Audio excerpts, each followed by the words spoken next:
Recently, I was browsing the Steam storefront, and it felt fit to belch up a suggestion for an indie game from 2016 known as Sally Face, based on my previous purchases of the games Yearwalk and Inside. The art style immediately caught my attention, so I decided to take a chance and give it a try.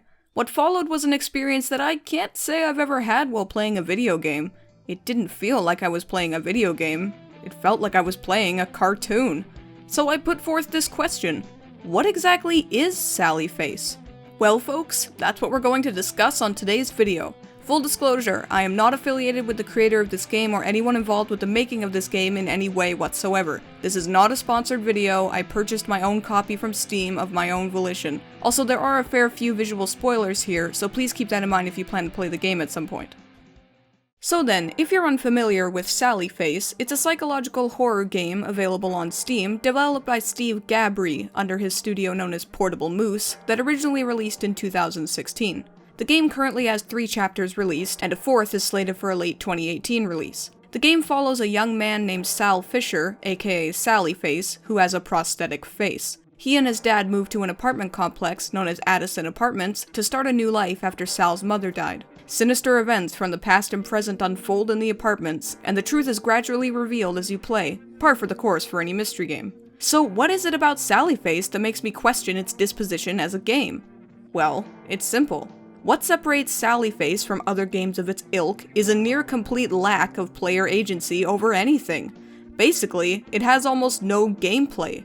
The core gameplay is basically a walk and talk 'em up. You go from person to person, talk to them, give them something when applicable, and then move forward in the story. Now, some people might call that a point-and-click adventure, akin to The Secret of Monkey Island, the King's Quest series, or the interactive adventures of Dog Mendonça and Pizza Boy. However, I refute that particular designation, given that there is no mouse interactivity in the game whatsoever. All object finding and their overall usage is completely contextual and scripted, having no room to experiment giving objects to people or using objects with other objects to make new objects. Others might call it a walking simulator, due to its lack of player agency, but I refute this designation as well. Most walking simulators are played from a first-person perspective, in a 3D environment, and generally have you piecing together a story that occurred in the past through the use of journal pages, audio logs, and other such documents. Whatever you think of walking simulators, that description simply doesn't apply here. The loosest descriptor for Sally Face could be puzzle game with horror elements, but other than a couple isolated incidences, the game's progression is not reliant on puzzles. Each item found has one specific use and can't be experimented with in any way whatsoever, making overall progression unencumbered by a lack of logic or problem solving. So then, if Sally Face defies all attempts at discerning a definitive genre or classification, what does that make it?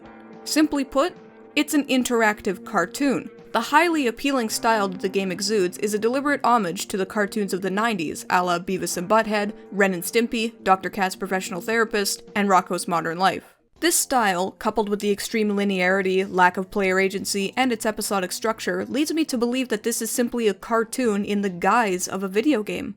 That might sound like an odd assertion, considering it is a video game playable on Steam, but I stand by this conviction. The narrative structure is much more similar to that of an animated series than a video game, along with its core cast interactions, settings, and its focus on nothing but story, calls to mind the way any television series would approach its storytelling. To give my claims a bit more weight, you can consider other video games that go for a television-like structure, such as Alan Wake and Beyond Two Souls. Their narrative structure is closer to that of television shows than video games, but the transfer of mediums means the games would lose a large part of their identity. Alan Wake's story is inexorably tied to its third-person shooter gameplay, and Beyond Two Souls is propped up by its QuickTime events and attempts at player interactions through the use of branching dialogue options. Again, whatever you think about those two games, you can say that the removal of their gameplay would drastically change their experiences. But can you say the same thing about Sally Face? The removal of the walk and talk 'em up, player agency-less gameplay would change the experience very little, objectively speaking, since your only goal throughout the entire game is simply progress the story. There are few ancillary goals beyond finding hidden secrets that add no extra gameplay, barring the Super Gear Boy and 1 or 2 moments, yet they simply give you more story and more context to the world it's created.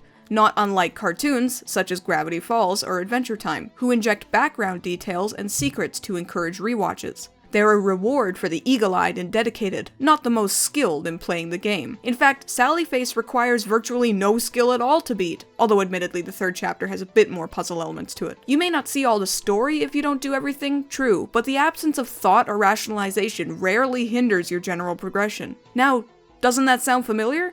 After all, watching a cartoon takes no skill, right? You simply watch the story unfold before you without your input.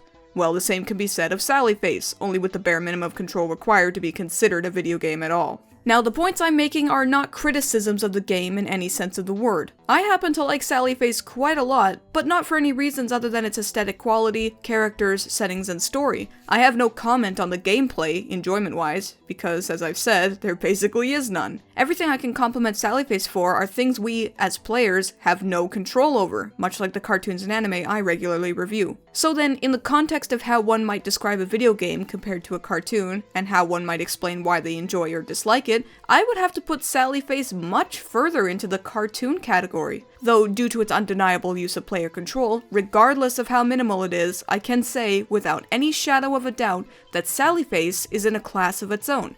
It's an interactive cartoon, not a video game. You are welcome to dispute my claims if you feel differently, but that is the conclusion I've come to. With all that being said, I highly enjoy Sally Face and would definitely encourage the creation of more of these types of interactive cartoons. Their creativity and narrative aptitude, along with the relative lack of resources required to make such things, could potentially be an entirely new and exciting form of medium blurring storytelling. But, just like with cartoons and anime, the desire to make something great and the passion to make it a reality takes precedent over any misty-eyed dreams of transcending definition.